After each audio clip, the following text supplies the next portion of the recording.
עכשיו אנחנו ראינו שיש כוונה של טורקיה להתבסס בשדה תעופה דרומית לקו שלה, קרוב לחלב, והעברנו מסר. איך אגדיר לך את המסר? Ова го изјави Бенјамин Нетањаху на 19 август, јавно представувајќи го израелскиот напад врз сириската воздухопловна база Абу ал-Духур како предупредување директно упатено кон Туркија. Но безбедносното образложение на Израел веднаш беше оспорено. Сирискиот министер за надворешни работи Асад ал-Шајбани изјави дека изречно му кажал на Израел дека не постои план за турска база, постојано воено присуство или распоредување војници во Абу ал-Духур. Туркија соопшти дека пред нападот, ниту за време на нападот, во базата немало турски персонал. Соединетите Американски држави го оценија бомбардирањето како непотребна ескалација која не придонесува за регионалната стабилност.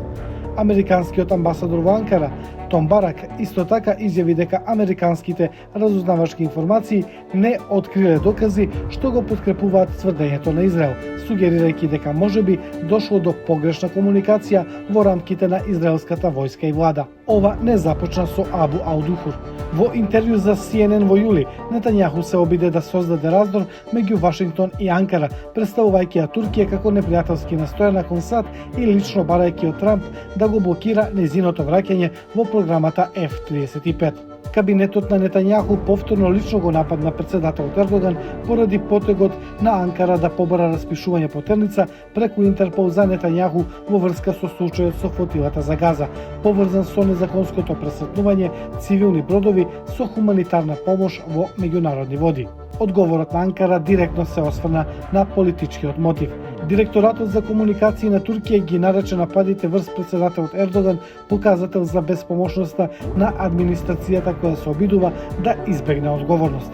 Тој оцени дека обидот на Нетањаху да ја представи Туркија како нова закана е дел од ефтина политика обликувана од неодговорен, безбедносно ориентиран популизам. Тајмингот е важен. Во Израел изборите се одржуваат на 27 октомври. Според извештаите, популарноста на Ликуд значително опаднала од 7 октомври 2023 година, а анкетите покажуваат дека партијата би можела да изгуби околу 1/3 од своите пратенички места. Околу 1 од 5 израелски гласачи се уште не се определил. На Нетањаху не му се потребни само гласови, потребна му е изборна нарација, а Туркија се повеќе станува дел од неа.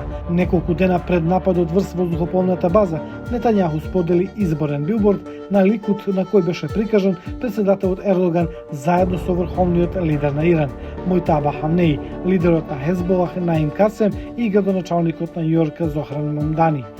Пораката гласеше: тие сакаат Нетањаху да загуби, не дозволувајте да победат. Ова беше изборна реклама, а не безбедностен брифинг. Ликот на Ердоган се користеше за еден спор во надворешната политика да се претвори во очајнички персонализиран изборен инструмент. Контрастот со изборната кампања на Нетањаху од 2019 година е впечатлив. Тогаш Ликуд го покри седиштето во Тел Авив со огромни фотографии на Нетањаху заедно со Доналд Трамп, Владимир Путин и Нарендра Моди, со порака дека тој е во друга лига. Во 2026 година сликата е превртена. Наместо мокни пријатели, тука се личности за кои на гласачите им се кажува дека сакаат Нетањаху да биде поразен. Самата тактика не е нова. Во 1996 година, откако серија бомбарски напади ја претворија безбедноста во доминантно изборно прашање, Нетањаху тесно го победи Шимон Перес. Во 2015 година, кога трката се заоструваше, тој ги предупреди подржувачите дека арапските граѓани масовно одат на гласање. Безбедноста, стравот и конфронтацијата постојано станувале политички средства кога Нетањаху бил под изборен притисок. 7 октомври 2023 година зададе разорен удар врз безбедносниот имидж што Нетањаху го градеше со децении. Меѓународните новински агенции ги опишаа новите безбедносни креденцијали како оставени во урнатини. Од тогаш израелската агресија се прошири низ Газа, Либан, Сирија и Иран, додека критиките во Израел се зголемија поради пропустите од 7 октомври и начинот на кој беа водени војните што следуваа. Политичкиот опстанок носи и лични последици.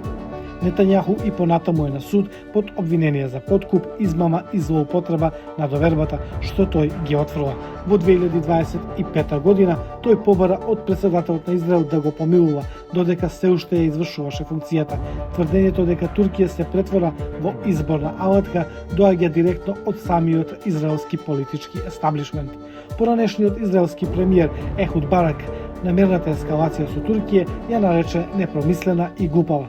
Барак изјави дека таа силно мириса на политички мотив, тврдејќи дека безбедносните тензии би можеле да ја зголемат загриженоста кај јавноста во пресрет на изборите. Тој нагласи дека Туркија не е ниту Иран, ниту Сирија на Асад. Лидерот на опозицијата Јаир Голан нападот го нарече провокативен и опасен. Поранешниот министер за одбрана Моше Јалон го обвини Нетањаху дека ги одржува старите војни фронтови отворени, додека создава нови за да избегне одговорност за 7 октомври. Тоа е слабоста зад демонстрацијата на сила. Оно што Нетањаху го представува како одвраќање, високите израелски критичари се повеќе го опишуваат како алатка за политички опстанок. Непоткрепено тврдење за турските вооружени сили се претвора во безбедносна закана. Потоа, таа наводна закана се користи за оправдување на воздушен напад врз територија на суверена држава. И конечно таа станува материјал за изборна кампања. Истиот модел се повторува секогаш кога Нетањаху се соочува со политички притисок. Затоа прашањето веќе не е само зошто Нетањаху се конфронтира со Туркија, туку докаде е подготвен да ги зголемува регионалните тензии кога неговата сопствена политичка иднина е доведена во прашање.